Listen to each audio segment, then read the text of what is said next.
Hello, എല്ലാവർക്കും നമസ്കാരം. എല്ലാവർക്കും നമ്മുടെ പുതിയൊരു വ്ളോഗിലേക്ക് സ്വാഗതം. അപ്പോൾ അതാ രാവിലെ എഴുന്നേറ്റ് ചോറൊക്കെ തിളപ്പിച്ച് ഇറക്കി വയ്ക്കലൊക്കെ കഴിഞ്ഞിട്ടുണ്ട് കേട്ടോ. അപ്പം ഞാനിത്തിരി മുതിര വെള്ളത്തിലിട്ടത് ഫ്രിഡ്ജിലിരുന്നായിരുന്നു. അത് തലേദിവസം പുറത്തേക്ക് എടുത്ത് വെച്ചായിരുന്നു കേട്ടോ. മുളയ്ക്കാണെങ്കിൽ അത് മുളപ്പിച്ച് കഴിക്കാൻ വെച്ചിട്ട് നോക്കിയപ്പോൾ അത് മുളച്ചിട്ടൊന്നുമില്ല. അത് വീണ്ടും ഫ്രിഡ്ജിലേക്ക് തന്നെ എടുത്ത് വെച്ചു. എപ്പോഴെങ്കിലും വൈകുന്നേരം നേരത്താകാനും ഒരു ഉപ്പേരിയായിട്ട് വെക്കാമെന്ന് വിചാരിച്ചു കേട്ടോ. പിന്നെ ബാക്കി ഇന്നത്തെ ആവശ്യത്തിനുള്ള സാധനങ്ങളൊക്കെ ഫ്രിഡ്ജിൽ നിന്ന് എടുക്കുകയാണ്. ഇന്നിപ്പോൾ അത്ര വലിയ കറികളെന്ന് പറയാനില്ല. കിച്ചൺ ഡീപ്പ് ക്ലീനിങ് ഉദ്ദേശിക്കുന്നുണ്ട്, പിന്നെ അലക്കാനുണ്ട്, അങ്ങനെ കുറച്ച് പണികളൊക്കെ ഉണ്ട്. എന്നാലും പിള്ളേർക്കൊക്കെ ഇഷ്ടപ്പെട്ട കറികളാണ്. ബ്രേക്ക്ഫാസ്റ്റ് ഉണ്ടാക്കണമെന്ന് വിചാരിച്ച് നടന്നില്ല കേട്ടോ. എന്നിട്ട് പിന്നെ വൈകുന്നേരം ആക്കി മാറ്റിയത്. അപ്പോൾ അതാ സാധനങ്ങളൊക്കെ എടുത്ത് വെച്ചിട്ടുണ്ട്. പിന്നെ ഫ്രിഡ്ജൊക്കെ അടച്ചിട്ട് നമ്മുടെ കലാപരിപാടി തുടങ്ങിയായി. അപ്പോൾ അതിന് മുന്നേ ഞാൻ വിചാരിച്ചു വാഷിംഗ് മെഷീനിൽ അലക്കാനുള്ളതൊക്കെ ഒന്ന് അലക്കാനും ഇടാമെന്ന് വിചാരിച്ചു. അപ്പോൾ പിന്നെ നമ്മുടെ അടുക്കളയിലെ ജോലികൾ കഴിയുമ്പോഴേക്കും അത് അലക്കി ഉണങ്ങി കിടന്നോളൂല്ലോ പാവം. അപ്പോൾ പിന്നെ കുഴപ്പമില്ല. മെഷീൻ കിട്ടിയപ്പോൾ പിന്നെ അങ്ങനെ ഒരു എളുപ്പവഴിയുണ്ട്. അതിലും മുന്നും ഈ നമ്മുടെ പിള്ളേരൊക്കെ ചെറുതായിരുന്നപ്പോഴാണ് ഞാൻ ജോലിക്ക് പോയിരുന്നത് കേട്ടോ. ഭയങ്കര പാട് തന്നെയായിരുന്നു. ഒന്ന് അലക്കാനും. തൃശ്ശൂരായിരുന്നപ്പോൾ വിരിച്ചിടാനൊന്നും ഒട്ടും സ്ഥലമില്ല. വേനൽക്കാലമായാലും വർഷക്കാലമായാലും അങ്ങനെയൊന്നും സ്ഥലമില്ലാത്തൊരു വീടല്ലായിരുന്നേ. പഴയ വീഡിയോസ് കാണുന്നവർക്കൊക്കെ അറിയാമല്ലേ. അതൊക്കെ നൂലപ്പം ഉണ്ടാക്കാമെന്ന് വെച്ച് പൊടി മിക്സ് ചെയ്തതാണ് കേട്ടോ. അപ്പം പൊടി മിക്സ് ചെയ്തൊക്കെ കഴിഞ്ഞപ്പോൾ എനിക്ക് തോന്നി ഇന്ന് കിച്ചൺ ഡീപ്പ് ക്ലീനിങ് ചെയ്യാം. വൈകുന്നേരം എന്തെങ്കിലും ഉണ്ടാക്കാം, ചിക്കനൊക്കെ മേടിക്കാമെന്നൊക്കെ വിചാരിച്ചു കേട്ടോ. എന്ന് വെച്ചാൽ സൺഡേയിൽ ചിക്കൻ വാങ്ങിക്കാൻ പറ്റിയിട്ടില്ല. അപ്പോൾ ഒരാഴ്ച അങ്ങനെ തന്നെ 2 ആഴ്ച കഴിക്കുമായിട്ടും ചിക്കൻ വാങ്ങിക്കാണ്ടായി ഭയങ്കര ഒരു പ്രയാസമല്ലേ പിള്ളേർക്കൊക്കെ. അപ്പോൾ അത് കാരണം കൊണ്ട് അതവിടെ മാറ്റി വെച്ചു. പിന്നെ അതാ സോയ ഞാൻ പച്ചവെള്ളത്തിലാണ് കേട്ടോ ഞാനിടാം. ചൂടുവെള്ളത്തിൽ 5 ഇത്തിരി നേരം ഇട്ടാൽ മതി. പച്ചവെള്ളത്തിൽ 5 ഇത്തിരി കൂടുതൽ നേരം ഇടണമെന്ന് മാത്രം, വേറെ കുഴപ്പമൊന്നുമില്ല. പിന്നെ ഞാൻ ക്യാരറ്റും ക്യാബേജാണ് ഇന്ന് തോരൻ വയ്ക്കുന്നത്. ക്യാരറ്റ് ഏകദേശമൊക്കെ തിരിച്ച് കേടായി തുടങ്ങി. ക്യാബേജും അതെങ്ങനെ പൊന്തം പോലുള്ള ക്യാബേജ് ഉണ്ടല്ലോ, അത് പെട്ടെന്ന് കേടാവും. ഇങ്ങനെ ഇടയിൽ സ്ഥലങ്ങളുള്ളത് ഇങ്ങനെ അടുപ്പിച്ച് ആ ഇലകൾ ഇങ്ങനെ മൂടിയിരിക്കുന്നതാണെന്ന് വെച്ചാൽ ക്യാബേജ് എത്ര നാളിരുന്നാലും കുറേ നാൾ കേടുകൂടാണ്ടിരിക്കും കേട്ടോ. അങ്ങനെയാണ്. അപ്പോൾ ഇത് ഈ പൊന്തം പോലത്തെ ക്യാബേജാണ്. അപ്പോൾ അത് വേഗം എടുത്ത് തീർക്കണം. അത് കാരണം കൊണ്ട് ഏറ്റവും കേടാവുന്നത് എന്താണോ അത് ആദ്യം എടുക്കണം എന്നുള്ളതാണ് പച്ചക്കറി വാങ്ങിച്ചോണ്ടേൽ ചെയ്യണത് കേട്ടോ. അപ്പോൾ അങ്ങനത്തെ ക്യാബേജും ക്യാരറ്റൊക്കെ നല്ല ചോപ്പർ കൂട്ടലിട്ട് കുനുകുനാന്ന് എരിഞ്ഞ് വെച്ചിട്ടുണ്ട് കേട്ടോ. ഇത് ഞാൻ എളുപ്പത്തിലുള്ളൊരു രീതിയാണ് ഇന്നത്തെ ക്യാബേജ് തോരൻ കാണിക്കണത്. ഞാൻ സ്ഥിരം കാണിക്കാറുള്ള ഒരു രീതി, അല്ലെങ്കിൽ എൻ്റെ അമ്മയുടെ ആ റെസിപ്പി അല്ല, ഇവിടുത്തെ അമ്മ ചെയ്തിരുന്നതാണ് കേട്ടോ. ഇതിൽ നിന്നും വ്യത്യാസമുണ്ട്. ഇവിടെ എന്ന് വെച്ചാൽ വെള്ളം ഒഴിക്കും ക്യാബേജ് വേവാനായിട്ട്. അന്നൊക്കെ അങ്ങനെയായിരുന്നു കല്യാണം കഴിഞ്ഞ് വരുമ്പോൾ കേട്ടോ. എനിക്ക് ഭയങ്കര അതിശയമായിരുന്നു. അപ്പോൾ അതാ ഒരു ചെഞ്ചട്ട അടുപ്പത്ത് വെച്ച് വെളിച്ചെണ്ണ ഒഴിച്ച് കടുക് ഇട്ട് പൊട്ടിച്ച് അതിലേക്ക് ഇതാ ഒരു പകുതി സവോള കേട്ടോ. പകുതി സവോളയും ആവശ്യത്തിനുള്ള പച്ചമുളകും കറിവേപ്പിലയും കൂടിയിട്ട് നന്നായിട്ടൊന്ന് ഫ്രൈ ആയി വരുമ്പോൾ ഒരു തിരി മഞ്ഞൾപ്പൊടിയും കൂടിയും ചേർത്ത് ആ ഒരു മഞ്ഞൾപ്പൊടിയുടെ പച്ച മണമൊക്കെ ഒന്ന് മാറി വന്നപ്പോൾ നമ്മുടെ ക്യാബേജ് ഇട്ടെടുത്തു. ഞാൻ ക്യാബേജൊക്കെ കഴുകി മുറുക്കിയിട്ടാണ് കേട്ടോ കഴുകുക. ക്യാബേജ് മുന്നേ കഴുകിയിട്ട് വലിയ കാര്യമൊന്നും ഇല്ലല്ലോ, അല്ലെങ്കിൽ എനിക്ക് ഭയങ്കര അസ്വസ്ഥതയാണ്. അപ്പോൾ ക്യാബേജ് കഴുകി വാരിയതുകൊണ്ട് തന്നെ അതിൽ നന്നായിട്ട് വെള്ളമുണ്ട്. അപ്പം ഞാനിങ്ങനെ നന്നായിട്ട് മിക്സ് ചെയ്തതിന് ശേഷം തുറന്ന് വെച്ച് അതിൽ വെള്ളം ഹൈ ഫ്ലെയിമിൽ വെച്ചിട്ട് അതിൽ വെള്ളം ആദ്യം വറ്റിച്ചെടുക്കും കേട്ടോ. വെള്ളം വറ്റിപ്പം തന്നെ ഏകദേശം നമ്മുടെ ക്യാബേജൊക്കെ വെന്തിട്ടുണ്ടാവും. എന്നാൽ അങ്ങനെ ഹൈ ഫ്ലെയിമിൽ വെച്ചിട്ടുണ്ട്. അപ്പോഴേക്കും നമ്മുടെ സോയൊക്കെ നന്നായിട്ട് കുതിർന്നിട്ടുണ്ട് കേട്ടോ. അപ്പോൾ അതൊന്ന് 2ആയിട്ട് മുറിക്കണുള്ളൂ, 3ഉം 4ഉം ആക്കണമെന്നില്ല. 2ആയിട്ടൊന്ന് മുറിച്ചും കണ്ടിട്ട് വെക്കാമെന്ന് വെച്ചു. പിള്ളേർക്ക് ഭയങ്കര ഇഷ്ടമാണ് കേട്ടോ സോയ എന്ന് പറയുന്നത്. എനിക്കും ബാക്കിയുള്ളവർക്കൊന്നും വലിയ ഇഷ്ടമൊന്നുമില്ല, അമ്മയ്ക്കും ഇഷ്ടമില്ല കേട്ടോ. അമ്മയ്ക്ക് ഇതാ ക്യാബേജും ഇതും വെച്ചിട്ട് ഞാൻ പോണ നേരത്ത് വഴുതനങ്ങ ഇരുന്ന് അരിയുണ്ടായിരുന്നു. വീണ്ടും ആൾക്ക് ഇഷ്ടപ്പെട്ട കറി ആക്കാനാന്ന് തോന്നുന്നുണ്ട്. ഞാൻ പോകുമ്പോൾ വഴുതനങ്ങ അരിയായിരുന്നു കേട്ടോ അമ്മ. പച്ചക്കറി കൂടുതലുണ്ടാകുമ്പോൾ പിന്നെ അങ്ങനത്തെ കുഴപ്പമൊന്നുമില്ല.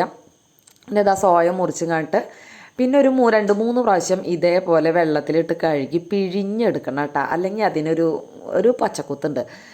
അപ്പോൾ പിന്നെ ഒരു കാര്യം ശ്രദ്ധിക്കേണ്ടത് ഇതെന്ന് വെച്ചാൽ വെള്ളത്തിലിട്ടിട്ട് വല്ലാണ്ട് ഇങ്ങനെ കുതിർന്ന ചോറ് പോലെ ആവരുത് കേട്ടോ. അതിൽ മുന്നേ തന്നെ കുറച്ച് കുതിർന്നാൽ മതി, നമുക്ക് മുറിക്കാൻ പറ്റണം അത്രയും മതി.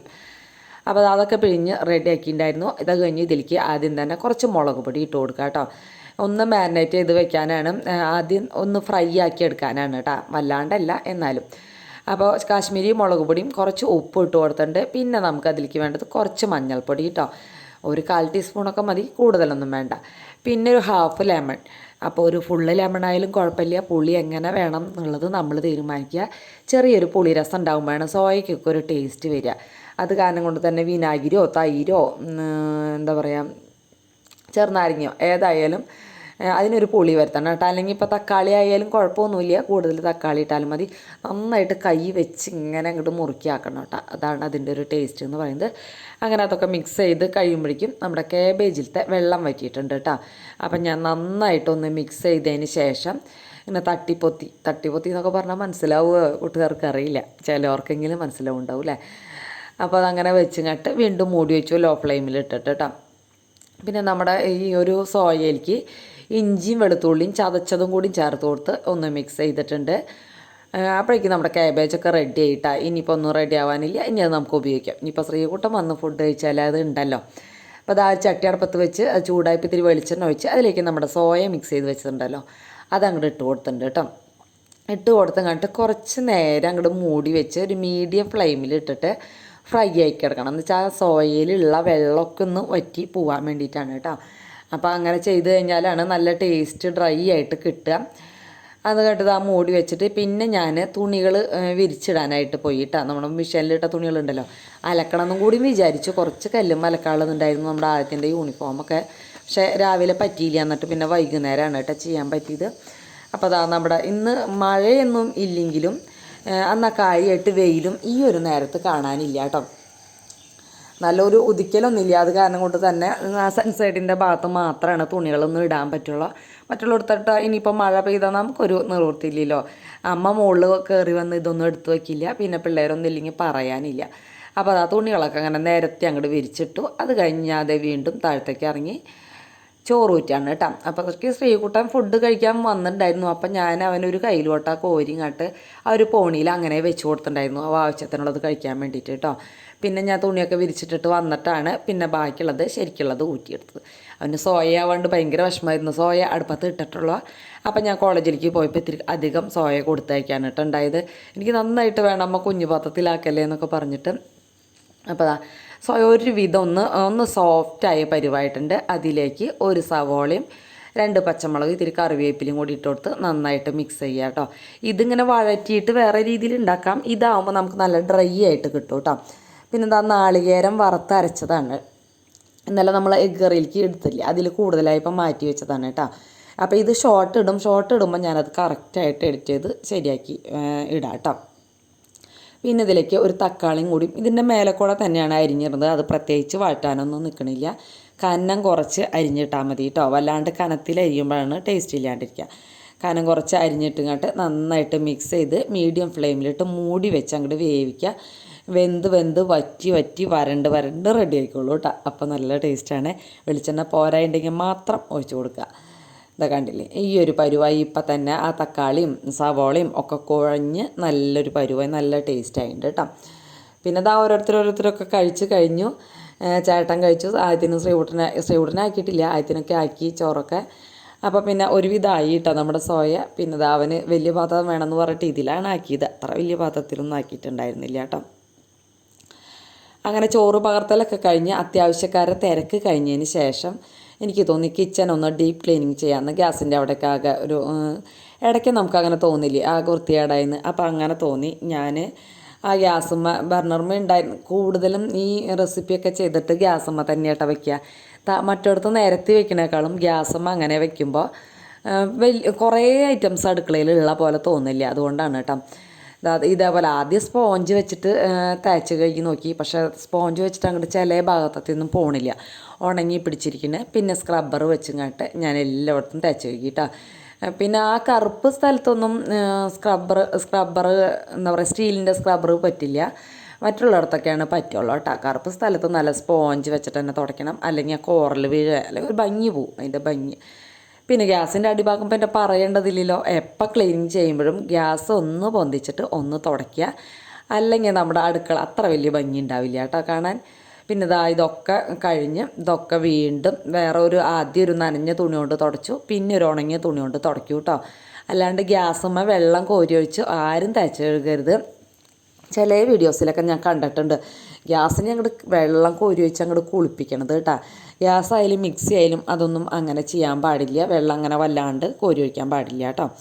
അപ്പോൾ ഗ്യാസിൻ്റെ അവിടുത്തെ എല്ലാ പരിപാടിയും കഴിഞ്ഞു, അതൊക്കെ തുടച്ച് പിന്നെ ഞാൻ ഇതൊക്കെ അങ്ങോട്ട് കയറ്റി മൂടി വെച്ചു കേട്ടോ. നമ്മുടെ ആദ്യത്തെ അതിനിടയ്ക്ക് ഫുഡ് കഴിക്കാൻ വന്നിട്ടുണ്ട്, ഫുഡ് കഴിച്ചുകൊണ്ടിരിക്കുന്നുണ്ട് കേട്ടോ. അവനേക്കാളും തൊട്ട് മുന്നേ തന്നെ ഇറങ്ങും. അപ്പോൾ അത് എല്ലാതും തിരിച്ച് കയറ്റി വെച്ചു ഗ്യാസുമ്മയ്ക്ക് തന്നെ. അപ്പോൾ പിന്നെ ഒരു ഒതുക്കം കിട്ടില്ല, അതിന് വേണ്ടിയിട്ടാണ് കേട്ടോ. പിന്നെ വീണ്ടും ഞാൻ ഈ ഒരു ഭാഗമൊക്കെ ഒന്ന് ക്ലീൻ ആക്കാമെന്ന് വിചാരിച്ചു. അവിടെയും ഇതേപോലെ കുഞ്ഞു കുഞ്ഞു മാറാലകളൊക്കെ വരും. ഞാൻ എത്ര ശ്രദ്ധിച്ചാലും കുറേ ദിവസം കഴിയുമ്പോൾ അത് ഒരുമിച്ചാവുമ്പോഴാണ് കേട്ടോ കാണുക, അല്ലെങ്കിൽ അത്ര പെട്ടെന്നൊന്നും കാണില്ല. അപ്പോൾ അതാ അവിടെയും ഇതേപോലെ തന്നെ ആ സ്പോഞ്ചിൽ ഇത്തിരി സോപ്പാക്കിയിട്ട് ഒന്ന് തുടച്ചെടുക്കുകയാണ് ചെയ്തത്. അല്ലെങ്കിൽ പിന്നെ ഉപ്പും വിനാഗിരിയുള്ള ആ ഒരു മിശ്രിതം ഉണ്ടല്ലോ, അതാക്കിയാലും മതി. എൻ്റെ കയ്യിൽ വിനാഗിരി കഴിഞ്ഞിരിക്കുകയാണ്, അപ്പോൾ പിന്നെ നിവർത്തിയില്ല. വാങ്ങിക്കുമ്പോൾ വലിയ ബോട്ടിലൊക്കെ വാങ്ങിക്കും, പക്ഷെ ഇപ്പോൾ അത് കഴിഞ്ഞിരിക്കുകയാണ് കേട്ടോ. അപ്പോൾ അത് കാരണം ഞാൻ ലൈസോളൊക്കെയാണ് നല്ലത്, പെട്ടെന്ന് ടൈല് നല്ല ക്ലീൻ ആവും കേട്ടോ. അപ്പോൾ ലൈസോളൊരു ചെറിയ കുപ്പി വാങ്ങിച്ച് വെച്ചിട്ടുണ്ട്. പിന്നെ ലൈസോളാകുമ്പോൾ പിന്നെ കുറേ ഒന്നും കോരി ഒഴിക്കണ്ടല്ലോ, നമ്മൾ തുടയ്ക്കുന്ന വെള്ളത്തിൽ 1 ടീസ്പൂൺ ഒഴിക്കേണ്ട ആവശ്യമുള്ളൂ. ജനലേര അവിടെയും ഒക്കെ നന്നായിട്ടൊന്ന് തുടച്ചെടുത്തു കേട്ടോ. ആ കുപ്പികളൊക്കെ മാറ്റി അവിടുത്തെ നമ്മുടെ ചെടിച്ചട്ടികളൊക്കെ ഞാൻ ഉമ്മർത്ത് റെഡിയാക്കാൻ വേണ്ടി കൊണ്ടുവച്ചിട്ട് ഇപ്പോൾ അവിടെ തന്നെ ഇരിക്കുകയാണ്. സമയം കിട്ടണില്ല, എന്താ ചെയ്യുക. പിന്നെ ഞാൻ മിക്സി എടുത്തു. മിക്സിയുടെ ആ ഉൾഭാഗം ഉണ്ടല്ലോ, അവിടെ നമ്മൾ അരയ്ക്കുമ്പോൾ എപ്പോഴും ഇങ്ങനെ തിരിച്ച് പോയിട്ട് എന്ത് ചെയ്താൽ അപ്പം തുടയ്ക്കുമ്പോൾ അതങ്ങോട്ട് പോവില്ല. അപ്പം ഇപ്പം ഞാൻ നന്നായിട്ടൊന്ന് തേച്ച് കഴുകി. കുഞ്ഞിച്ച വരും, അല്ലെങ്കിൽ എന്തോ ഒരു പ്രത്യേക വൃത്തികേടല്ലേ മിക്സിയുടെ ആ ഭാഗമൊക്കെ, ആ വേസ്റ്റൊക്കെ പോയിട്ടുണ്ടെങ്കിൽ ഭക്ഷണത്തിൻ്റെ വേസ്റ്റല്ലേ എപ്പോഴും, ഒരു വൃത്തി ഉണ്ടാവില്ല. അപ്പം ഞാൻ അതെടുത്ത് മിക്സി ആയാലും വെള്ളം കോരി വെച്ച് കുളിപ്പിക്കരുത് കേട്ടോ. ഇതേപോലെ സ്ക്രബ്ബർ വെച്ച് നന്നായിട്ട് തുടച്ച് വൈപ്പ് ചെയ്ത് എടുക്കാമെന്ന് പറയില്ല, അതേപോലെ തുടച്ച് ഇങ്ങോട്ട് എടുക്കുക. അത് കഴിഞ്ഞിട്ട് വീണ്ടും നനഞ്ഞ തുണി കൊണ്ട് തുടച്ചെടുക്കുക. അങ്ങനെയാണ് കേട്ടോ ചെയ്യേണ്ടത്. അല്ലാണ്ട് മിക്സിയും വെള്ളം കോരി വെച്ച് തേച്ച് കഴുകരുത് ഒരിക്കലും. അതോടുകൂടി തന്നെ ആ ഒരു ഭാഗവും അതിൻ്റെ വയറും എല്ലാതും ഞാൻ തുടച്ചെടുത്തു കേട്ടോ. നമുക്ക് വയറേമൊക്കെ ആവുന്നത് നമ്മൾ അത്ര പെട്ടെന്ന് അങ്ങോട്ട് ശ്രദ്ധിക്കില്ല. അതേപോലെ തന്നെ ആ ഒരു മിക്സിയുടെ അടിഭാഗം ഉണ്ടല്ലോ, നമ്മൾ അടിഭാഗം എപ്പോഴും വിട്ട് കളയും അല്ലേ. അപ്പോൾ അടിഭാഗം അതുപോലെ തന്നെ നന്നായിട്ടൊന്ന് തുടയ്ക്കണം.